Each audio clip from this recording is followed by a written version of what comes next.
Okay, another major part of the Cold War, especially during JFK's presidency, is going to be the Cuban Missile Crisis. Okay, so here's a quick 5.5 minute video on that.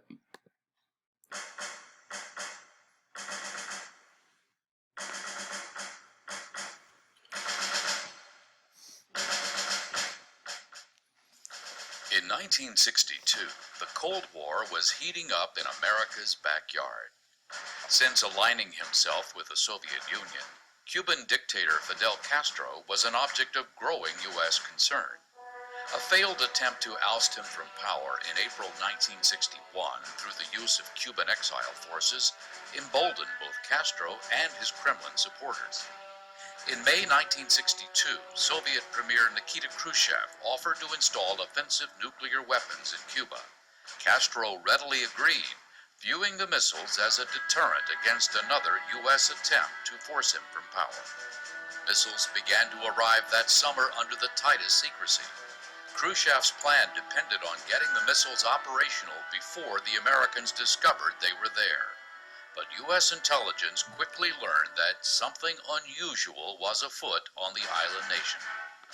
In early October, U-2 and Navy reconnaissance flights provided alarming but conclusive evidence that the Soviets were constructing missile launch sites throughout Cuba. President Kennedy immediately assembled his national security team, including military members of the Joint Staff, to determine a course of action. After several days in which all the options were weighed, the administration announced a strict naval quarantine of Cuba, in which U.S. Navy ships would prevent any further offensive military weapons from being delivered to Cuba. It shall be the policy of this nation to regard any nuclear missile launched from Cuba against any nation in the Western Hemisphere as an attack by the Soviet Union on the United States. While this policy was deemed less risky than a full-scale strike against Cuba, it was not without risk. A blockade was, after all, an act of war. But by calling it a quarantine and limiting it to offensive military weapons, the U.S. gained support from key Allied governments. "It looks like it's up to the Navy," Kennedy said to Chief of Naval Operations Admiral George W. Anderson. "Mr. President, the Navy will not let you down," Anderson replied. Indeed, the burden fell squarely on the U.S. Navy. Naval forces under U.S. Atlantic Command, headed by Admiral Robert L. Dennison, steamed out to sea, intercepting not only merchant shipping en route to Cuba, but Soviet submarines operating in the area as well. One of the first destroyers on the scene, USS Blandy, diligently tracked a Soviet Foxtrot submarine, eventually forcing it to surface. We now know these submarines were carrying nuclear-tipped torpedoes and were the spearhead of a Soviet effort to establish a naval base on Cuba. U.S. destroyers maintained the quarantine.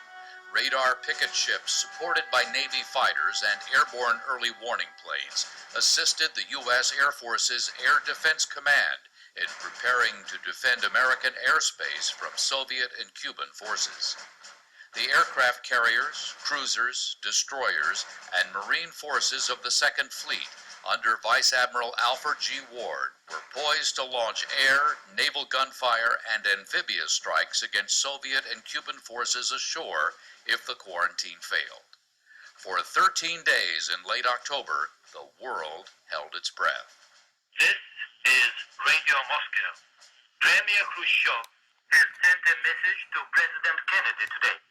The Soviet government has ordered the dismantling of weapons in Cuba, as well as their crating and return to the Soviet Union.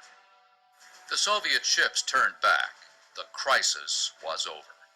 Khrushchev, faced with the armed might of the United States and its allies, had little choice but to find some way out of the difficult situation in which he had placed himself and his country. President Kennedy did not press the advantage that the strength of U.S. and Allied naval and military forces gave him. That allowed the Soviet leader to peacefully disengage his nation from this most serious of confrontations.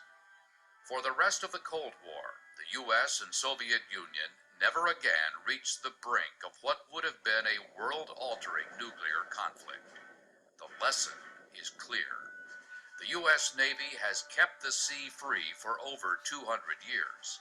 The Navy not only protected America in 1962, it continues to provide a potent deterrent to any force that threatens peace today. Okay, and so that's a quick video on the Cuban Missile Crisis. Hope that you understand it, and if you have any questions, please let me know.